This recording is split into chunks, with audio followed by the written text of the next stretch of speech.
Hello, Namaskar, welcome to the channel. In this video, we will discuss a technical indicator named Bollinger Bands.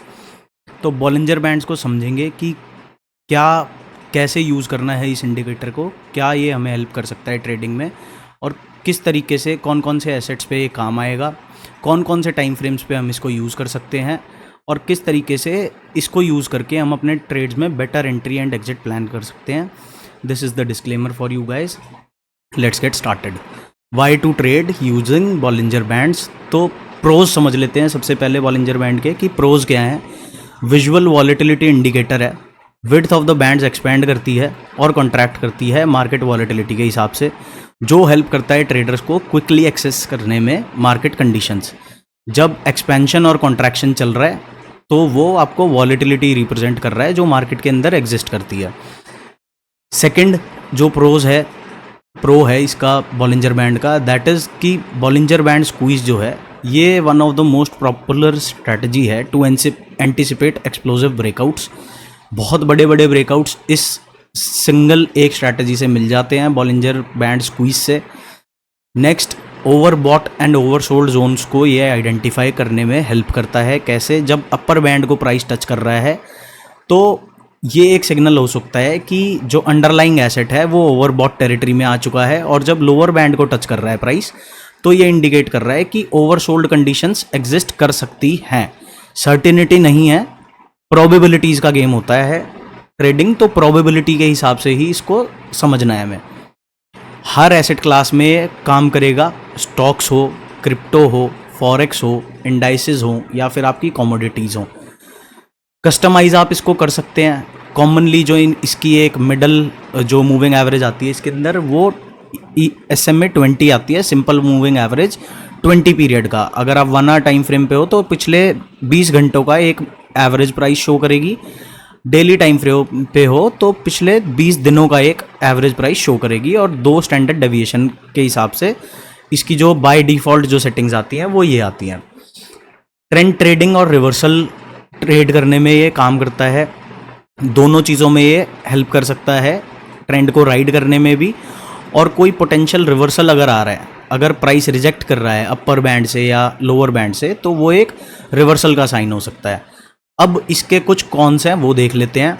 First cone जो है वो है कि ये एक लीडिंग इंडिकेटर नहीं है, ये एक लैगिंग इंडिकेटर है. It is based on moving averages and standard deviation. तो ये प्रिडिक्टिव नहीं है, ये पास्ट प्राइस एक्शन को रिफ्लेक्ट करता है, बट काफ़ी हेल्पफुल टूल है. लैगिंग को सोच के ये मत समझना कि लैगिंग है तो हमारे किस काम का है, हमें तो लीडिंग इंडिकेटर चाहिए. लीडिंग भी डिस्कस करेंगे आने वाली वीडियोस में, अभी पहले इसको समझो. ये काफ़ी क्रिटिकल इंडिकेटर है. अगर आप एक बिगिनर हो या फिर इंटरमीडिएट लेवल पे भी हो, अगर एक्सपर्ट हो गए तो आपको पता ही होगी इसकी सिग्निफिकेंस. बट अगर आप बिगिनर हो और इंटरमीडिएट हो, कभी यूज़ नहीं किया है बॉलिंजर बैंड, या अगर यूज़ किया भी है तो एक बारी फिर भी आप इस वीडियो को देख लो, क्योंकि इससे आपको थोड़ी क्लैरिटी मिलेगी कि किस हिसाब से देखना होता है. सेकंड जो इसका कॉन है वो है कि जब साइडवेज मार्केट होती है तो फॉल्स सिग्नल्स दे देता है. जब रेंजिंग और चॉपी कंडीशंस होती है then Bollinger bands may generate fake breakouts and breakdowns. Third है कि कंफर्मेशन इसको चाहिए होती है, तो इसको आपको मिक्स करना पड़ेगा दूसरे इंडिकेटर्स के साथ. For example RSI, MACD. Bollinger band alone can be a bit misleading for new traders. Next देख लेते हैं कि इसकी जो इंटरप्रिटेशन है वो सब्जेक्टिव है.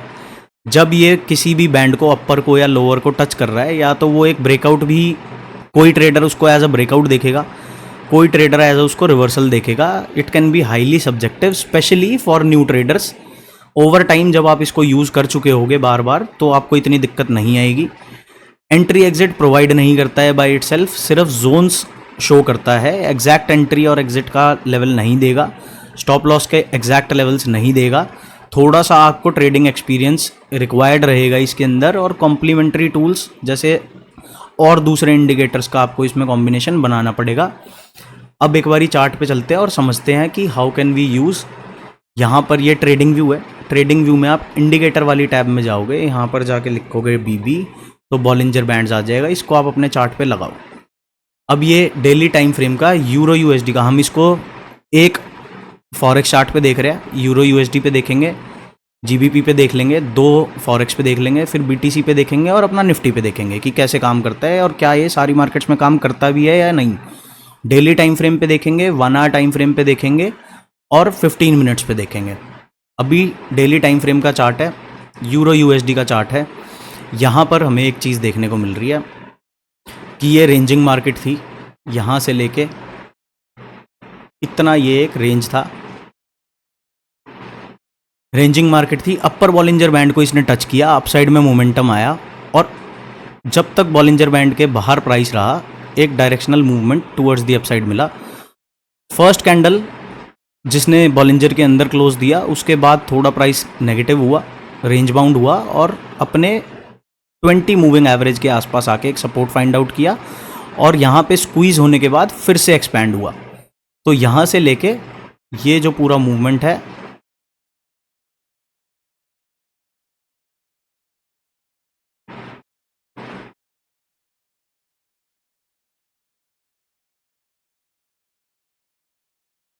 ये आप पूरा कैप्चर कर सकते हो यूजिंग बॉलिंजर बैंड्स।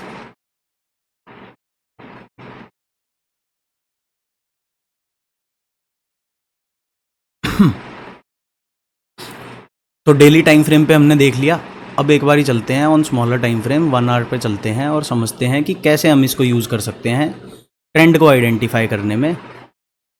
थोड़ा पीछे चलेंगे, यहाँ पर हमने देखा कि एक एग्जिस्टिंग रेंज बाउंड सिनेरियो था, अपसाइड में मूव हुआ, डायरेक्शनल मूवमेंट रही, 20 SMA से दूर दूर प्राइस रहा और अपर बॉलिंजर बैंड के आसपास ट्रेड करता रहा, तब तक हमें एक डायरेक्शनल अपमूव मिलता रहा।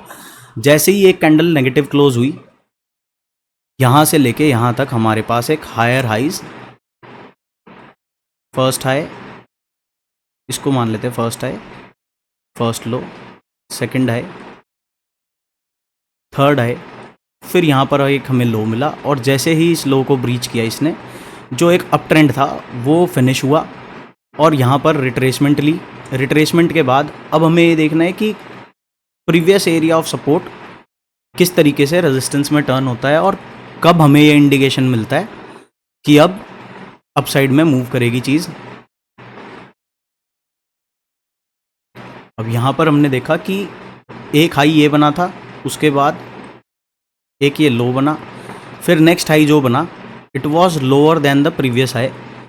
तो यहाँ पर ट्रेंड शिफ्ट हो गया, यहाँ पे हमें एक लोअर हाई मिला, then we got a lower लो।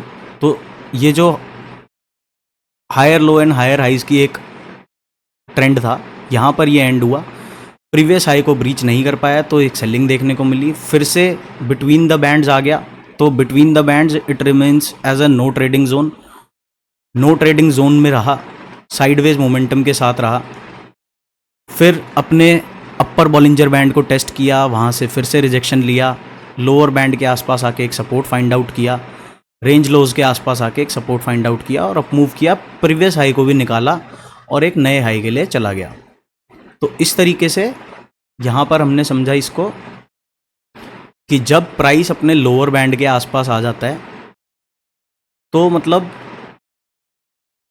दो सिनेरियोज़ हैं। यहाँ पर हम बात कर रहे हैं जैसे सेलिंग आई, प्रीवियस एक टॉप ये लगा है, एक टॉप ये लगा है, एक टॉप ये लगा है, डबल टॉप आ गया, ये एरिया ऑफ सपोर्ट है, जस्ट अ सेकेंड, ये एरिया ऑफ सपोर्ट है, इसको इसने डाउन साइड में ब्रेक किया, फिर डायरेक्शनल मूवमेंट रही कई दिन तक, एक पुल बैक हुआ, अपर बॉलिंजर बैंड के आसपास से फिर से रिजेक्शन आई और शार्प सेलिंग देखने को मिली, फिर डायरेक्शनल मूवमेंट रही, फिर एक हल्का पुल बैक हुआ, अपर बॉलिंजर बैंड के आसपास से फिर से रिजेक्शन ली और फिर डाउन ट्रेंडिंग मूव में रहा। तो इस तरीके से डाउन ट्रेंड के अंदर upper Bollinger band act as a resistance, और अप ट्रेंड की अगर हम बात करें तो अप ट्रेंड में हम देखते हैं कि लोअर बॉलिंजर बैंड कैसे एक सपोर्ट की तरह काम करता है। यहाँ पर हमें एक लो मिला लोअर बॉलिंजर बैंड के आसपास, प्राइस साइडवेज था, फिर ये फर्स्ट हाई आया, उसके बाद एक ये हाई आया, फिर मिडल बैंड के आसपास से इसने एक अप मूव दिखाया, न्यू हाई सेट इन किया, फिर एक और हाई लगाया, लोअर बॉलिंजर बैंड के आसपास आके सपोर्ट लिया और फिर फ्रेश हाई हिट कर दिया। तो इस तरीके से lower and upper Bollinger band कभी कभी हमें कंटिन्यूएशन का सिग्नल देगा, कभी कभी हमें रिजेक्शन का सिग्नल देगा। ये था यूरो यूएसडी का चार्ट। अब एक बारी देख लेते हैं निफ्टी 50 के चार्ट पर। अब यहाँ पर भी सेम सिनेरियो है, पिछले रिजेक्शन से बात करते हैं और पिछले ट्रेंडिंग मूव से बात करते हैं, वहाँ से लेके यहाँ तक की स्टोरी समझते हैं।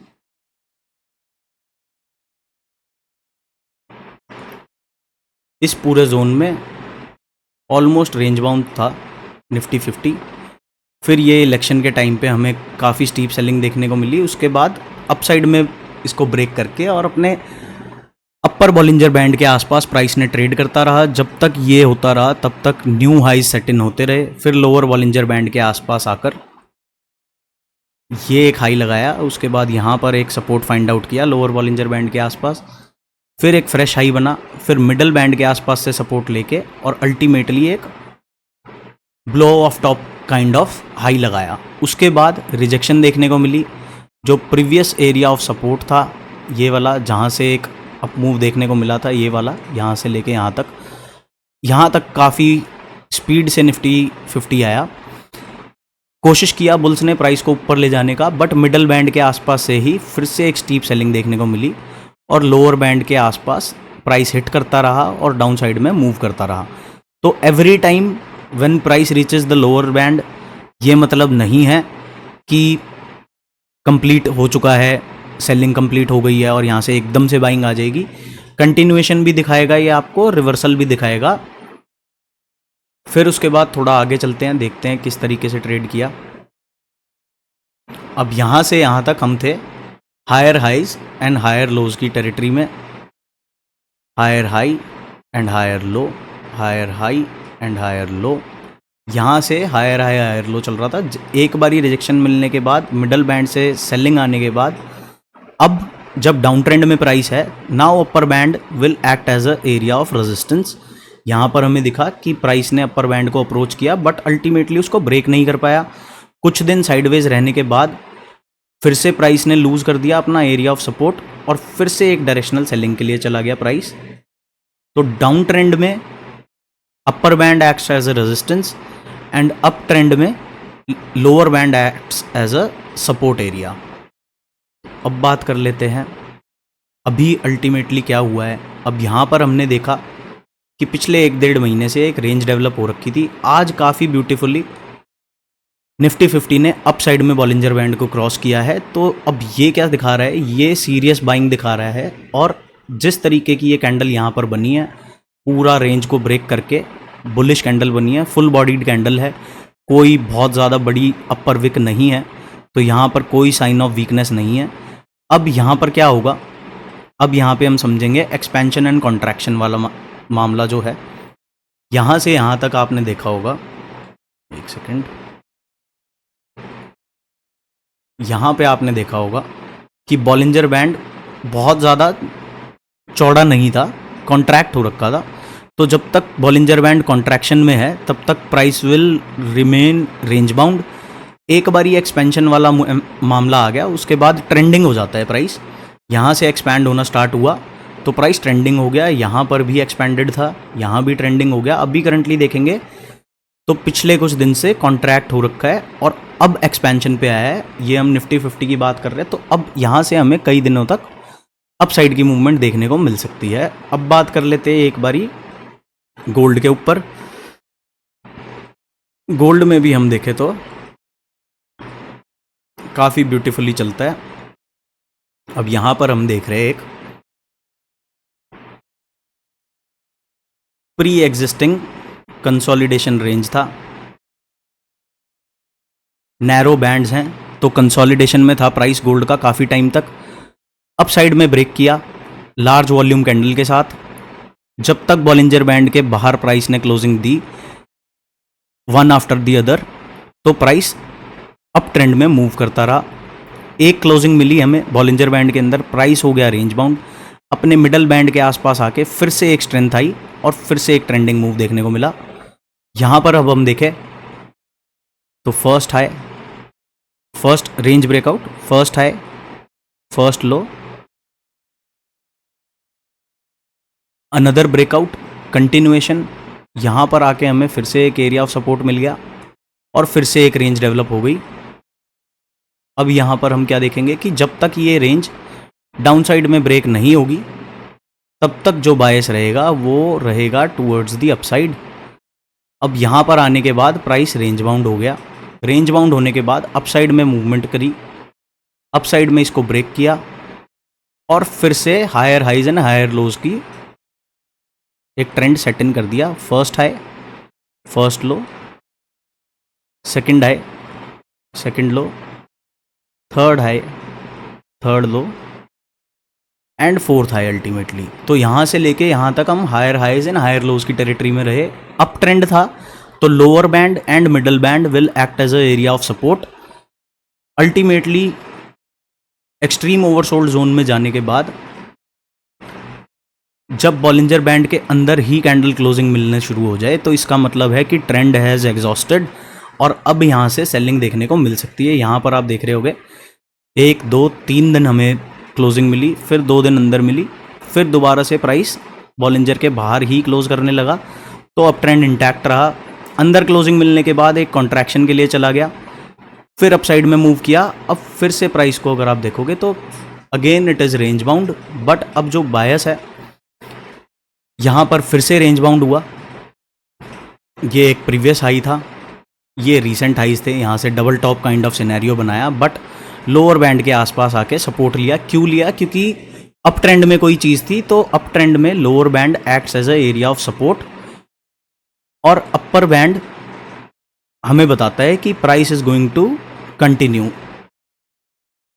तो यहाँ से हमने देखा फिर से प्राइस ने कंटिन्यू किया और दोबारा से higher highs and higher lows का एक अपना जो ट्रेंड था उसको इंटैक्ट रखा। High, low, then next high, then next low, then again high. फिर से मिडल बैंड के आसपास आने के बाद फिर से एक बाइंग शो हुई, बट इस बारी क्या डिफरेंस था? इस बारी ये डिफरेंस था, जैसे यहाँ पर भी मिडल बैंड के आसपास आके रिवर्स हुआ और बॉलिंजर को अपसाइड में ब्रेक करके प्राइस मूव किया। यहाँ पर डिफरेंस ये था कि मिडल बैंड के आसपास आया, प्राइस ने अप मूव दिया, बट बैंड के बाहर नहीं गया। तो this tells a little bit about trend exhaustion, कि जो एग्जिस्टिंग ट्रेंड है वो एग्जॉस्ट होने को आ गया है। अभी इतने दिन से हम देख रहे हैं price is sideways, lower band middle band के नीचे आ चुका है। अब सेलिंग के बारे में कब प्लान करेंगे? सेलिंग के बारे में तब ही प्लान होगा जब एटलीस्ट एक दिन की कैंडल हमें ये बॉलिंजर बैंड के बाहर आके क्लोज मिल जाएगा, तभी हम इसमें सेलिंग के बारे में सोचेंगे। जब तक बिटवीन द बैंड्स है it is in a no trading zone और साइडवेज ट्रेंड है। इतने दिन से आप देखो बिल्कुल साइडवेज है, कंप्लीटली साइडवेज है। अब ये हमने देखा इसको डेली टाइम फ्रेम के ऊपर। अब चलते हैं देखते हैं 1 आवर टाइम फ्रेम पे किस तरीके से काम करता है और कैसे हम इसको अपनी इंट्राडे ट्रेडिंग में यूज़ कर सकते हैं।